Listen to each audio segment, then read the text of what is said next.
오늘 하나님께서 주시는 주일 예배 말씀의 제목은 계산기 신앙에서 벗어나라입니다. 우리 옆 사람과 인사할까요? 항상 하나님은 오르십니다. 항상 하나님은 우리의 선택과 우리의 지혜보다 오르십니다. 아멘입니까? 감히 우리가 하나님께 내 지혜를 내밀 수 있겠습니까? 우리는 하나님의 지혜를 따라 살아가는 모든 소원교회 성도님들 되시길 예수 이름으로 축원합니다. 서론으로 들어가겠습니다. 역시 이게 합리적이지. 지난주에 우리 어떻게 분노할 일이 있을 때 어떻게 하나님께 질문하는 일이 있으셨나요? 해보셨나요? 역시 우리는 화가 안 나는 일주일에 하루는 없더라고요. 없는 것 같아요. 화날 일이 생겨요. 지난주에 우리가 나발의 이야기를 들었어요.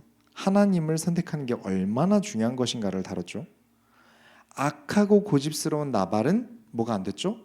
대화가 안 됐어요. 다윗은 화가 나서 큰 실수를 할 뻔했어요.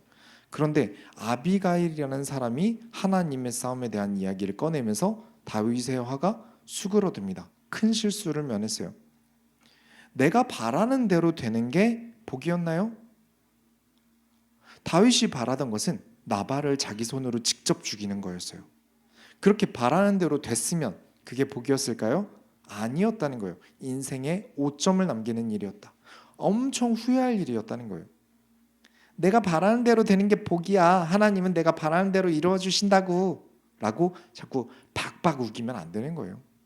내가 바라는 것을 하나님께서 기뻐하시면 주실 수 있는 것이고, 또 반대로 내가 바라던 것을 하나님께서 막아주시는 게 복일 수 있어요. 그림 보여주시면 우리는 죄를 지을 수 있습니다. 또 제가 아련하게 또 보이네요. 우린 죄를 지을 수 있습니다.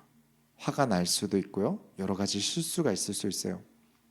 그러나 사울이나 나발처럼 말이 안 통하는 사람이 되셔서는 안 됩니다.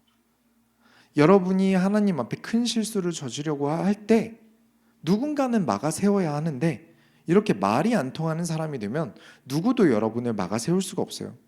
특히나 우리 오후에 이제 정예 예배가 다루고 있지만 목회자가 막아 세울 수 있게 해주셔야 돼요. 목회자들이 성도들에게 아비가일처럼 브레이크가 되던 시대가 있었어요. 근데 이게 너무 남용됐던 것도 문제죠. 하지만 막아 세우던 세대가 있었어요. 하나님 앞에서 그러시면 안 됩니다. 교회에서 이러시면 안 됩니다.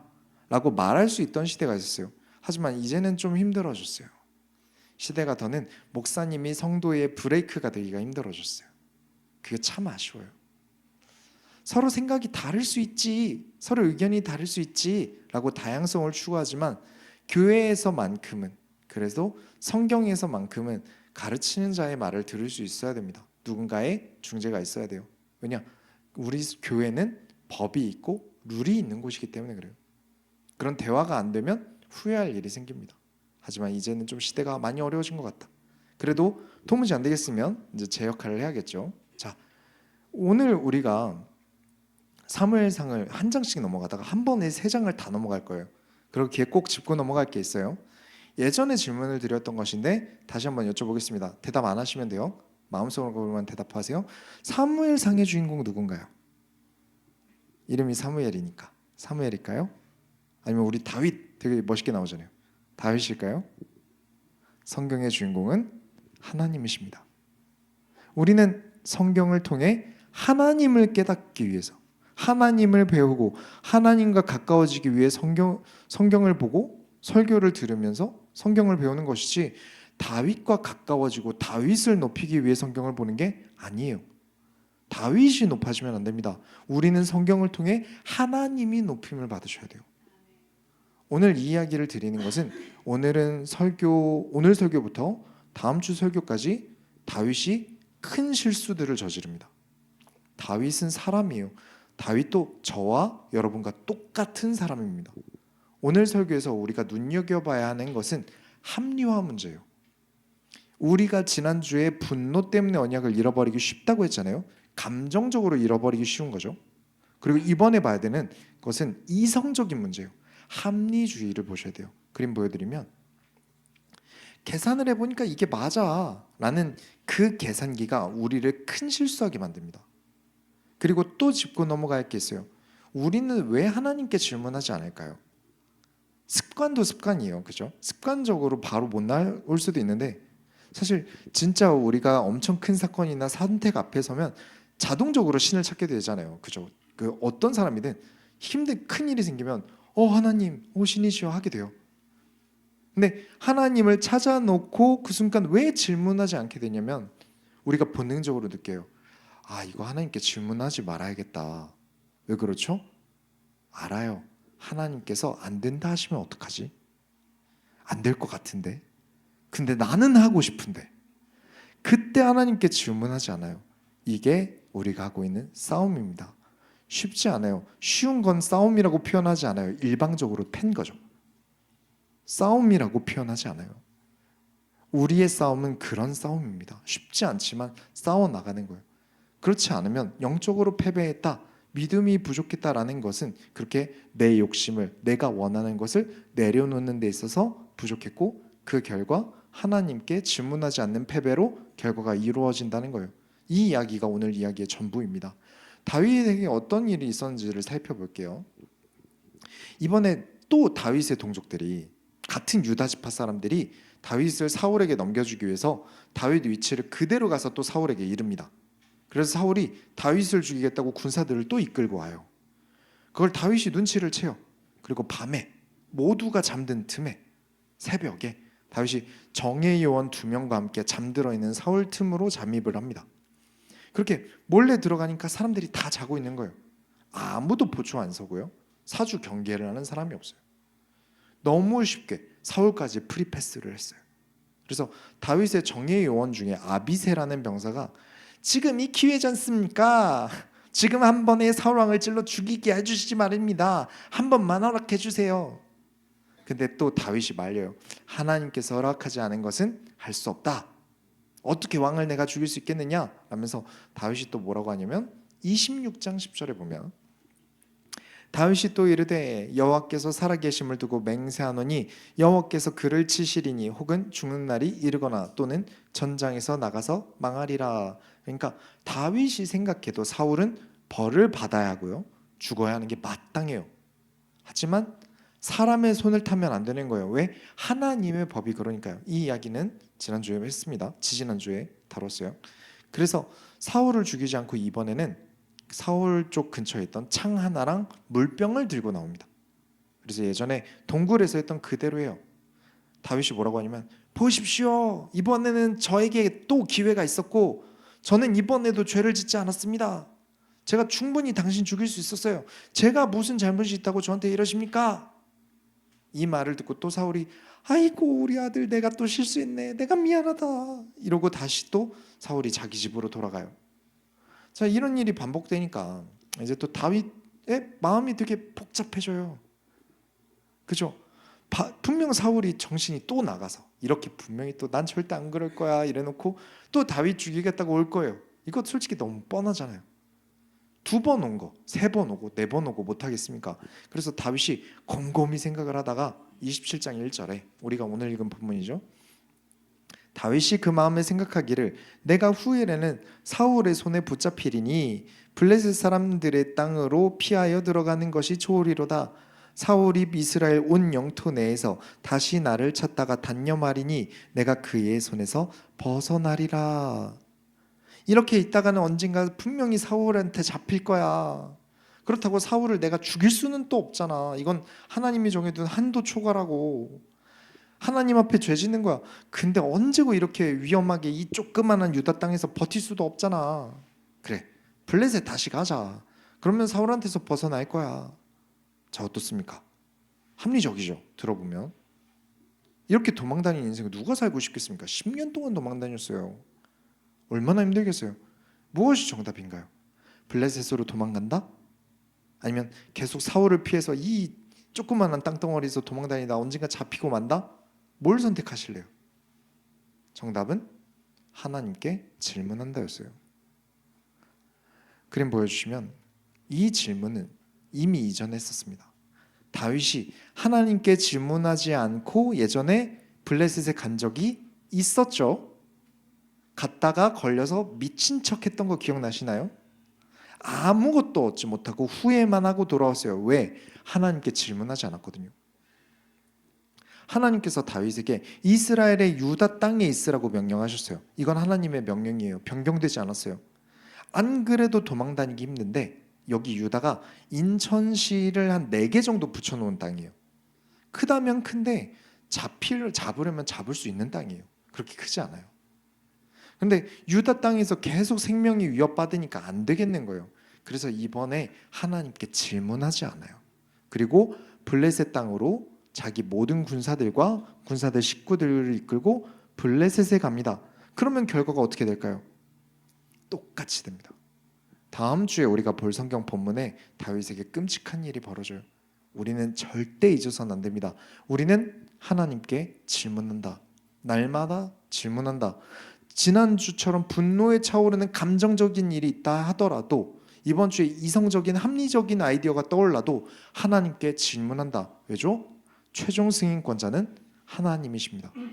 내가 선택해서 할 거라면 하나님은 그때부터 나의 왕이 아니세요. 그래서 오늘 말씀을 통해 하나님께 질문하는 하나님의 사람이 되시길 예수 이름으로 축원합니다. 본론으로 들어가겠습니다. 다윗의 블레셋 드림. 자, 그래서 다윗이 어디로 가냐면 27장 2절에 다윗이 일어나 함께 있는 사람 600명과 더불어 가드 왕 마옥의 아들 아기스에게로 건너가니라. 자, 여기 가드 왕 마옥의 아들 아기스라는 블레셋 왕에게 다윗이 찾아가요. 이 아기스라는 왕은 여러분과 구면입니다. 언제 보셨냐면 다윗이 미친 척할 때 그냥 돌려보내라, 제가 무슨 다윗이야 라고 했던 그 동일한 왕이에요. 그때 그 굴욕을 느껴놓고 같은 왕에게 찾아가요. 그런데 이번에 그 아기스가 받아줍니다. 왜 그러냐면 3절에 보면 다윗과 그의 사람들이 저마다 가족을 거느리고 가드에서 아기스와 통과하였는데 다윗이 그의 두 아내 이스라엘 여자 아히노암과 나발의 아내였던 갈멜 여자 아비가일과 함께하였더니 다윗의 병사들이 600명인데 다윗의 병사들의 아내들 그리고 자식들까지 합치면 자산도 꽤 크고 사람 수도 아주 많아요. 블레셋에 아주 큰 도움이 되겠죠. 인력이 중요하던 시대예요. 많이 낳아야 했던 때고요. 그래서 아기스 왕이 다윗을 전쟁 사냥개로 씁니다. 근데 또 다윗 진영이 전쟁 잘하잖아요. 싸움 잘하거든요. 아주 마음에 들어요. 전리품도 많이 가져와요. 그래서 27장 5절에 다윗이 아기스에게 이르되 바라건대 내가 당신께 은혜를 입었다면 지방 성읍 한가운데 한 곳을 내게 주어 내게 살게 하소서. 당신의 종이 어찌 당신과 함께 왕도에 살리까니. 다윗의 왕이 바뀌었어요. 하나님께 질문하지 않아요. 다윗이 왕이 바뀌었어요.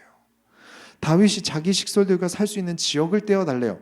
그래서 아기스 왕이 떼줘요. 그만큼 마음에 든 거예요. 그렇게 블레셋 사람을 의지하는 다윗이 되었어요. 역시 권력에 붙어야 좀 안정적이지 않습니까? 우리 식구 안전하게 살아야 되잖아요. 그렇죠? 아주 합리적이고 똑똑한 방법이에요. 그리고 또 보세요. 8절부터 9절에 다윗과 그의 사람들이 올라가서 그술 사람과 기르스 사람과 아멜렉 사람을 침노하였으니 그들은 옛적부터 술과 애굽 땅으로 지나가는 지방의 주민이라. 다윗이 그 땅을 쳐서 남녀를 살려두지 아니하고 양과 소와 나귀와 낙타와 의복을 빼앗아 가지고 돌아와 아기스에게 이르매. 자, 다윗이 더는 하나님께 질문하는 사람이 아니에요. 자신의 합리적인 지혜로 뭘 하냐면 8절에 그술 사람, 기르스 사람, 아멜렉 사람을 기습합니다. 다윗이 이 사람들을 기습해서 사람을 단 한 명도 남겨두지 않고 싹 다 죽입니다. 성경에 남녀를 살려두지 않았다고 되어 있는데 실제 뜻은 한 명도 살려두지 않았다는 거예요. 그러니까 아주 잔인하고 위험한 짓을 합니다. 그냥 뜬금없이 저 멀리서 블레셋 사람들이 왜 지나가지? 근데 갑자기 모든 사람들을 죽이고 있는 거예요. 그리고 전리품을 가져와서 아기스 왕에게 주면서 뭐라고 하냐면 10절에 아기스가 이르되 너희가 오늘은 누구를 침노하였느냐 하니 다윗이 이르되 유다 네겝과 여라무엘 사람의 네겝과 겐 사람의 네겝이니이다 하였더니 여기는 여기 유다는 원래 다윗이 있던 지파 사람들이에요. 여라무엘도 유다 족속이고 여기 네겝이라는 말은 외곽 지역이라는 거예요. 겐이라는 곳은 이스라엘 우호국이에요. 그림 보여주시면 쉽게 말해서 이스라엘과 상관없는 지역을 전멸을 시켰어요. 어린아이, 노인 할 것 없이 싹 다 죽였어요.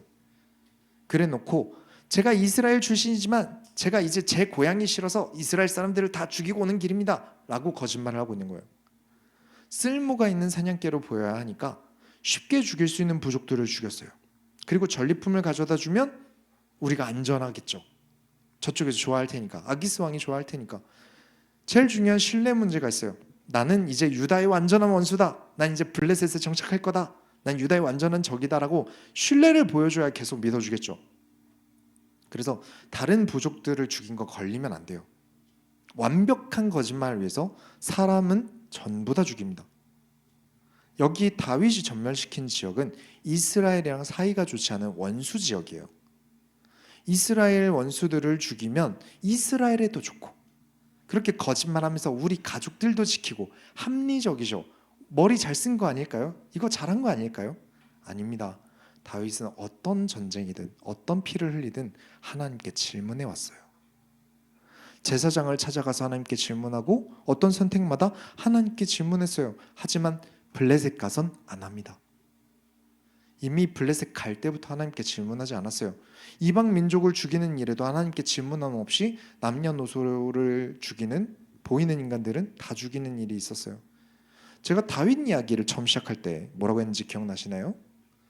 저는 개인적으로 다윗 같은 사람 별로입니다 라고 했던 게 있었는데, 그중 하나가 뭐냐면 다윗은 늘 과해요. 블레셋 사람 남자 포피 100개를 가져와라 라고 사울이 말했는데 다윗이 몇 개 가져왔죠? 200개를 가져옵니다. 100명 죽이라 그랬는데 200명을 죽여와요. 다윗은 확실한 걸 좋아했어요. 골리앗이 기절한 거로는 안 돼요. 목까지 확실하게 잘라야 돼요. 포피 100개로는 안 돼요. 200개는 잘라와야 돼요. 아기스 왕이 시키는 일만 잘하는 건 불안해요. 그래서 다른 부족들을 전멸시켜서 전리품을 가져와서 왕에게 잘 보여요. 다윗은 좀 과한 면이 있는 사람이에요. 그런데 이렇게 많은 사람의 피해를 보고 있으면서도 하나님께 질문하지 않고 있어요. 그래서 나중에 하나님께서 다윗이 자기 소원을 말할 때 하나님께서 다윗에게 뭐라고 하냐면 너는 피를 너무 많이 흘렸어 라고 막으신 적이 있어요. 그러니까 하나님께서 작정시켜 놓은 한도 이상을 흘려요. 다윗 본인도 지쳤겠죠. 도망다니느라 얼마나 힘들었겠어요. 이해합니다. 하나님의 명령을 지키면서 유다를 살아가긴 너무 힘들어요. 그래서 사울을 죽이지 말라, 유다에 남아라, 둘 중에 사울을 죽이는 게 제일 나쁜 짓 같으니까 그것만 지키고 유다에 남으라는 명령은 버린 거예요. 그러니 우리가 더 큰 실수하기 전에 성경을 보면서 배워야 합니다. 하나님께서 우리에게 하시는 명령들이 도무지 우리 입장에서는 왜 해야 하는지 알 수 없는 것들이 있어요. 그래도 하는 겁니다. 왜? 이를 통하여 하나님은 공의의 질서를 만들어 가세요. 하지만 다윗이 여호와의 싸움에서 도망쳤어요. 블레셋으로 도망쳤어요. 그렇게 도망쳐서 하나님께 질문하지 않아요.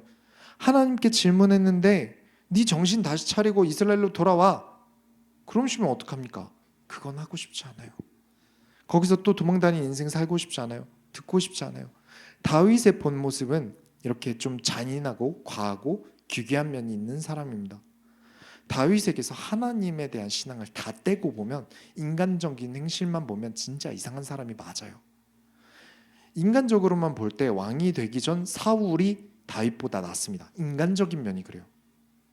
예의도 있었고요, 겸손도 있던 사람이에요. 과하지도 않았어요. 가족들도 잘 챙기던 사람이에요.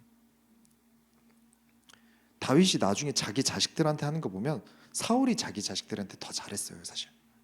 애초에 사람의 눈에 가장 나은 사람으로 사울을 세운 거잖아요.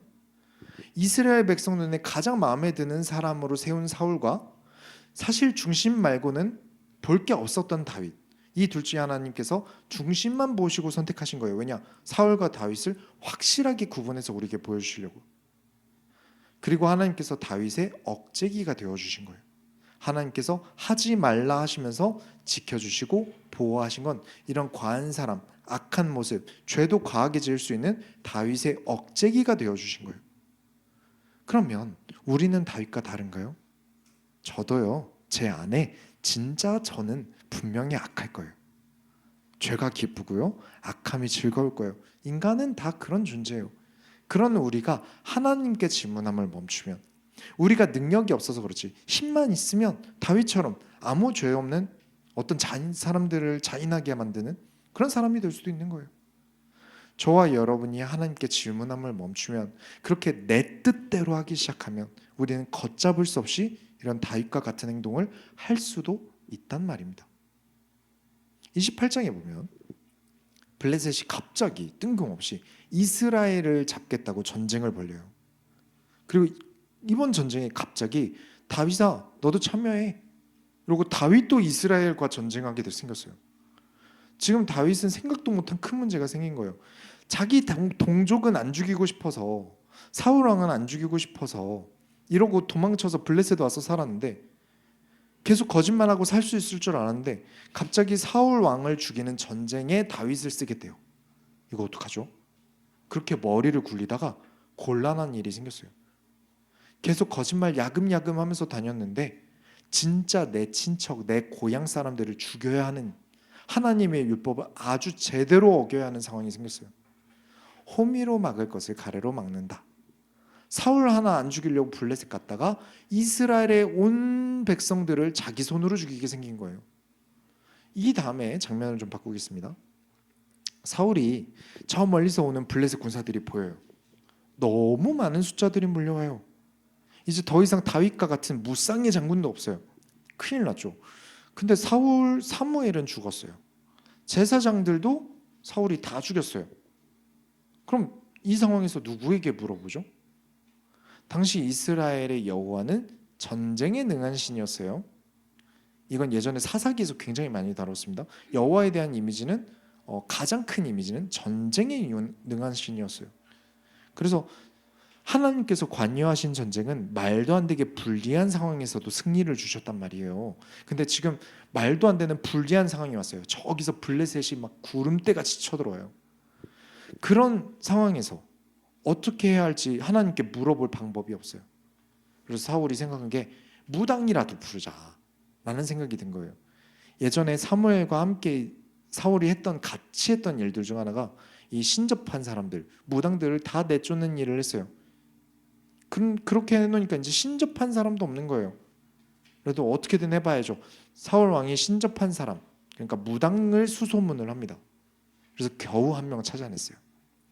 숨어 살고 있는 신접한 사람을 찾아내요. 그리고 사울은 자기 얼굴을 가리고 분장한 채로 신접한 사람을 찾아갑니다. 그리고 찾아가서는 내가 바라는 사람 하나만 불러달래요. 그 말을 신접한 사람이, 아니 지금 무슨 말씀을 하시는 거예요? 내가 그런 빙의 같은 거 하면 사울한테 죽는 거 몰라요? 이거 전국적인 색출 작업 아니에요? 라고 따져요. 그래서 사울이 뭐라고 하냐면 28장 10절에 사울이 여호와의 이름으로 그에게 맹세하여 이르되 여호와께서 살아계심을 두고 맹세하노니 내가 이 일로는 벌을 당하지 아니하리라. 자, 신접한 여성에게 귀신 빙의를 시키면서 한다는 말이 여호와의 살아계심을 두고 맹세한대요. 지금 하나님께 절대 안 된다고 한 신접한 사람을 불러서 빙의를 시켜놓고 한다는 말이 여호와의 살아계심을 두고 맹세한다는 소리를 하고 있어요. 나를 위해서라면 얼마든지 하나님도 팔 수 있는 사람, 그러면서 계속 여호와의 이름을 들먹이면서 신앙 있는 척하는 사람, 예수의 이름을 팔며 신앙 있는 척하는 사람을 우리는 뭐라고 부르기로 했죠? 신약을 빌려서 도둑이라고 부르기로 했어요. 그림 보여주시면, 우린 이런 도둑들을 분별할 수 있어야 됩니다. 그렇죠? 이것도 맞고 저것도 맞다 라고 많은 사람들이 얘기합니다. 그러나 성경은 틀린 신앙도 분명하게 선명해요. 나를 위해서는 귀신도 부르면서 여호와께 맹세까지 가능한 신앙을 어떻게 다양한 신앙이라고 할 수 있겠어요? 그래서 이 여인에게 사울이 누굴 불러달라고 했을까요? 사무엘을 불러달라고 합니다. 사무엘은 죽은 지 오래됐어요. 근데 진짜로 신접한 여인이 사무엘을 갑자기 눈으로 봐버린 거예요. 그걸 보니까 알게 된 거예요. 아, 지금 내 눈앞에 와 있는 저 사람이 사울이구나. 그걸 사무엘 때문에 알게 되었대요. 15절부터 사무엘이 뭐라고 하냐면, 네가 나를 불러서 왜 이렇게 성가시게 하느냐. 그 말에 사울이 뭐라고 하냐면, 저는 급합니다. 이렇게 급한 상황인데 하나님께서 저에게 선지자로도 꿈으로도 나에게 아무 말씀 안 하시잖아요. 그래서 사무엘 당신을 불렀죠. 그때 사무엘이 28장 16절에 사무엘이 이르되 여호와께서 너를 떠나 내 대적이 되셨거늘 내가 어찌하여 내게 묻느냐. 하나님께서 너의 대적이 되셨다. 하나님은 너를 아주 미워하신다. 그런데 네가 무슨 낯짝으로 나에게 물어보는 것이냐. 하나님께서는 이스라엘을 다윗에게 주실 것이다. 왜? 무엇이 여호와와 대적이 되게 만들었을까요? 신앙생활 하는 것처럼 보이고 여호와 여호와 하는데도 어떤 사람은 하나님의 대적이 됩니다. 하나님께서 미워하는 존재가 되어 어떤 사람일까요? 18절에 내가 여호와의 목소리를 순종하지 아니하고 그의 진노를 아말렉에게 쏟지 아니하였으므로 여호와께서 오늘 이 일을 내게 행하셨고. 하나님의 목소리에 순종하지 않는 사람, 아무리 입 밖으로 여호와 여호와 예수 그리스도 말하더라도 하나님의 목소리에 순종하지 않는 사람, 그렇죠, 늘 말씀드리죠. 믿음의 결과는 순종입니다. 하나님의 말씀에 순종하지 않는 사람은 아무리 그런 말을 해도 그 삶이 도둑인데, 그 삶이 하나님을 팔아 이득을 취하려고 하는데 어떻게 올바른 신앙생활이라고 할 수 있겠습니까? 틀린 신앙은 존재해요. 자, 여기서 잠깐 이제 의문이 들잖아요. 많은 논란이 있어요. 이 죽은 사무엘이 신접한 여인에게 나타났어요. 진짜 사무엘일까요? 사탄 마귀 귀신일까요? 귀신이라고 치면 이 사람을 속이고 지옥으로 끌고 가는 그런 모습이 상상이 되잖아요. 그럼 여러분이 귀신이면 이 사울에게 뭐라고 하실래요? 나 사무엘인데 이참에 이방 우상 숭배로 갈아타라. 죽어보니까 다른 우상이 낫더라. 이러면서 거짓말하는 게 좋지 않을까요?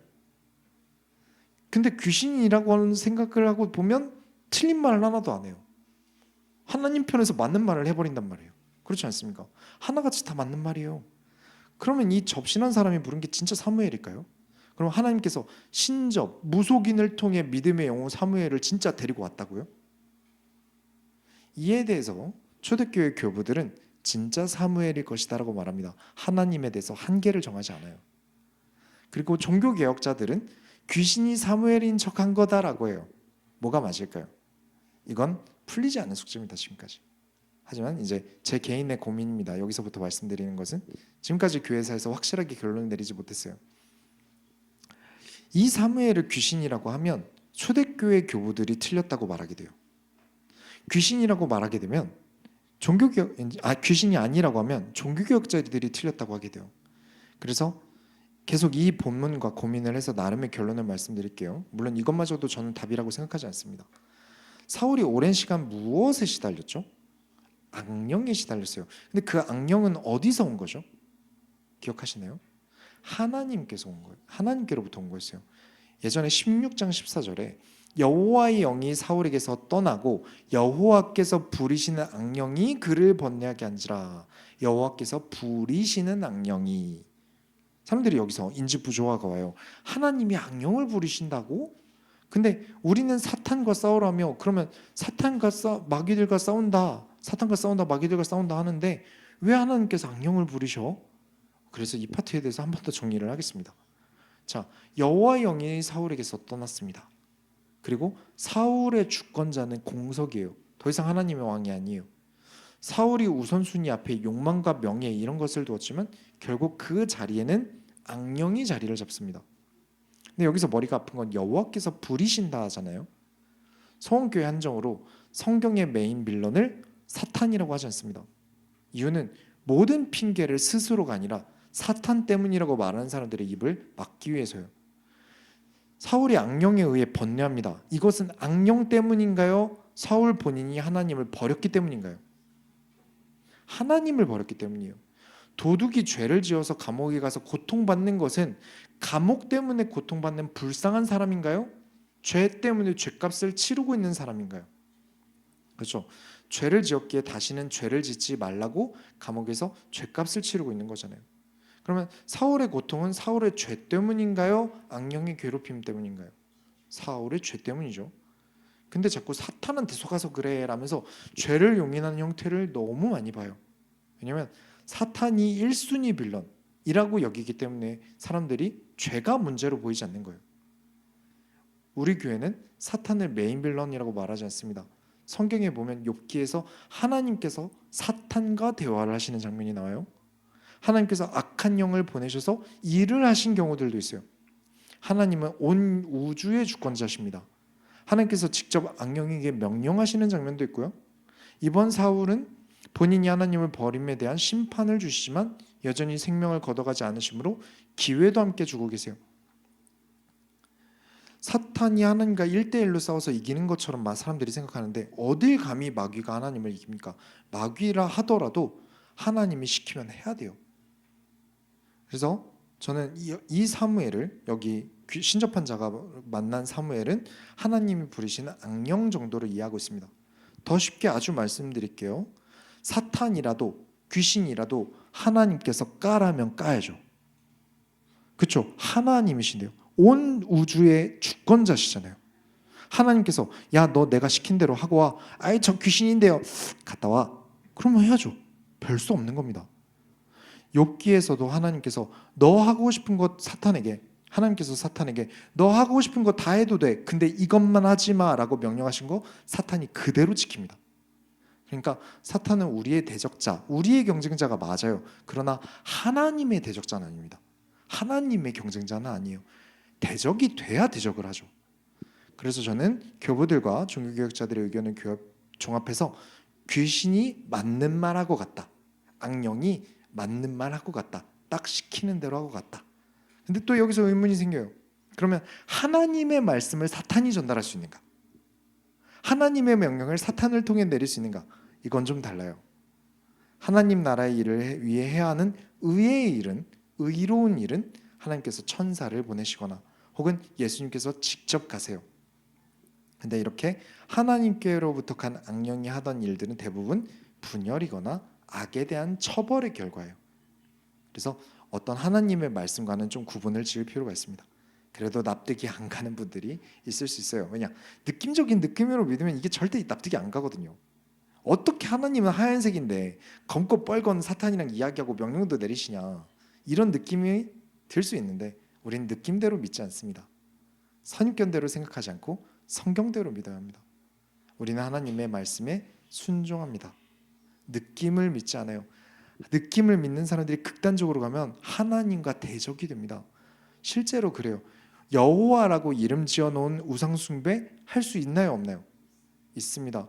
예전에 보았던 이스라엘 백성들이 금송아지를 만들었어요. 그리고 이 금송아지 이름을 뭐라고 불렀죠? 여호와라고 불렀어요. 느낌이 좋았어요. 금으로 만든 송아지. 그러나 우상숭배라고 하나님께서 부수셨습니다. 느낌으로 교회 와서 우상숭배하는 게 불가능하지 않아요.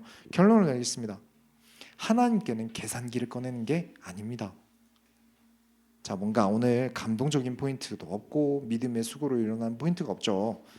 이게 사실 오늘 파트는 사실 한 번에 30장까지 가야 돼요. 사무엘상 30장까지 가야 되는데 그래야 이야기가 끝나요. 그러면 설교를 제가 1시간을 더 해야 되는데 할까요? 지금 당장 할 수 있거든요.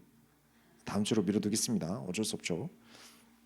그래도 반드시 얻어가실 게 있으셔야 돼요. 그림 보여드리면 다윗은 끊임없이 도망다니는 생활에 지쳐서 블레셋으로 가는 것이 합리적이다라는 계산기를 두들겼어요.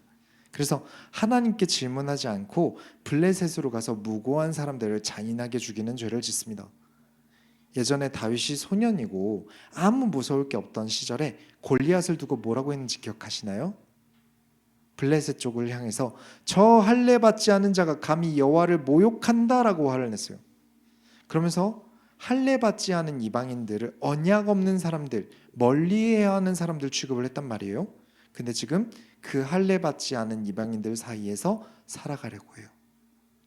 그러면서 하나님께 제사 없이, 예배 없이 1년 4개월을 지냅니다. 할례 받지 않은 자들과 함께 먹고 마시고 놀고 즐기고 사람들을 죽이러 다니는 동안 예배는 없었어요. 하나님께 물어보면 당연히 안 된다고 할 것 같아요. 느낌적으로 느낌이 와요. 이미 하나님은 유다 땅에 머물라는 명령을 내리셨단 말이에요. 그래도 저는 합리적으로 할래요. 이런 계산기들이 우리를 큰 실수하게 만듭니다.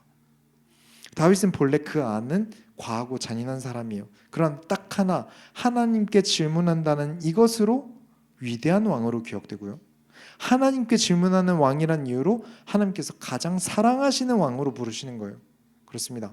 우리가 본래 성격이 있어요. 타고난 성향이 있어요. 그러나 우리는 하나님께 질문해야 합니다. 늘 그렇게 하나님께 질문하지 않고 타고난 나쁜 성격 그대로인 사울은 어땠습니까? 위급하다는 핑계로 무당을 찾고요. 그 무당 앞에 여호와의 이름을 걸고 맹세를 하는 틀린 신앙을 보여줍니다. 그래서 우리는 질문해야 됩니다. 제가 최근에 대장 내시경을 했잖아요. 근데 하게 된 계기가 뭐였냐면 성도님들이 다들 너무 많이 아프세요. 막 어떤 분들은 다리가 부러져서 오시고 막 병들이 너무 많으세요. 아픈 이유들 중에 많은 이유들은 병원을 빨리 안 가서 치료받을 때 제대로 못 받아서 그런 일들이 많았어요. 근데 제 친구 중에 의사가 하나 있는데 자주 하는 말이, 가끔 연락할 때마다 하는 말이, 어디 조금만 아프면 병원 가라 였어요. 아프면 병원 가 였어요. 저는 귀찮아요. 남자들 특히 그렇잖아요. 이 귀찮고요. 젊은데 뭐 어디 아프겠어. 그리고 좀 아파도 금방 낫겠죠. 근데 성도님들 보면서 교회 담임 목사가 이렇게 자기 건강 안 챙기고 사는데 성도들이 챙기겠나 싶은 거예요. 그런 생각이 드는 거예요. 그래서 나도 병원 한번 가보자. 7년 동안 개척교회 하면서 죽어라 달려왔는데 내 몸에 뭔가 있을 수도 있지 않을까라는 생각이 들어서 병원에 갔는데 돈도 많이 들고요. 밥 굽는 것도 너무 귀찮고요. 약은 약대로 먹어야 돼요. 뭐 그렇게 해야 되는 게 많은지. 저는 젊잖아요. 있어봤자 뭐가 있겠어요. 그래서 성도들을 위해 기도하고 질문하다가 그래, 하나님 말씀대로 내 뜻대로 하기보다 교회를 위해서 거룩한 일을 해야 된다. 그러면서 간 거예요. 그리고 몸에 용종 2개를 뗐어요. 근데 그 2개가 전부 선종이래요. 그대로 두면 한 3년에서 5년 후면 이제 대장암으로 가지 않았을까라고 이제 얘기를 하더라고요. 그러니까 왜냐면 하나가 좀 모양이 안 좋고 하나는 좀 작았는데 젊으니까 이게 좀 빨리 바뀔 수 있다고 하더라고요. 그렇게 하나님께서 막아주셔서 은혜다. 물론 이렇게 말하는 게 은혜로워요. 그렇죠? 성도를 생각해서 기도하다가 병원에 가서 큰 병을 막을 수 있어서 은혜입니다. 저는 근데 이 용종을 떼는 게 은혜스럽지 않더라고요. 그러면 아픈 분들은 은혜가 없는 건가요? 우리는 언젠가 병들고 언젠가 죽어요. 은혜가 없어지는 거 아니잖아요. 그런 예시가 많잖아요. 정말 너무 돈이 급하게 필요한 일이 생겼는데 하나님께서 생각도 못한 곳에서 500만 원을 주셨습니다. 은혜롭죠. 근데 500만 원이 5만 원 같은 부자들도 있잖아요. 뭐라고 생각하겠어요? 하지만 은혜입니다. 500만 원이 생긴 게 은혜가 아니고요. 하나님께서 내 인생에 관여하고 계신다는 사실이 은혜예요. 그런데 사람들이 이 얘기를 듣고 저도 500만 원 주세요 라면서 500만 원의 은혜를 받아버려요. 그거 은혜 아닙니다. 저에게 은혜는 하나님께 질문하는 것이 항상 옳다는 것을 저에게 증명하셨어요. 하나님께서 내 인생에 관여하고 계신다는 게 은혜였어요. 문제가 해결되고 말고는 저에게 중요한 문제가 아니에요. 그건 은혜의 본질이 아니에요. 하나님께 질문하고 하나님께서 질문하는 저의 인생에 관여하시고 하기 싫고 귀찮은 비합리적이라고 생각했던 것들, 젊으니까 할 필요 없대요. 주변에서 말이 많아서 안 해도 되는, 귀찮고 시간 많이 쓰는 비합리적인 일이라도 하나님의 뜻에 따라 순종한 것에 따른 결과였어요. 그게 저에게 은혜였어요. 제가 감사한 것은 성도들에게 제 삶을 통해 하나님께 질문하는 삶이, 그리고 순종하고 따르는 삶이 옳습니다고 말할 기회를 저에게 주신 거예요. 그게 저에게 은혜였어요. 그래서 그림 보여주시면 올바른 선택은 내 선택이 아니라 하나님께서 선택하신 일입니다. 하나님께 감히 내 합리적인 계산기를 꺼내는 것은 주제넘는 짓이라는 것을 저는 이번 주에도 깨달았어요. 오늘 말씀을 통해서 우리 모든 성도님들이 하나님 앞에 질문하고 순종하는 모든 성도님들이 되시길 예수 이름으로 축원합니다. 우리가 하나님의 손을 이뤄드립시다. 하나님, 내 욕심과 판단으로 스스로 결정하여 큰 실수를 저지르지 않게 하시고 작은 일이든 큰 일이든 하나님께 먼저 질문하는 삶을 살아가게 하여 주옵소서. 예수 그리스도의 이름으로 기도드렸습니다. 아멘. 이어서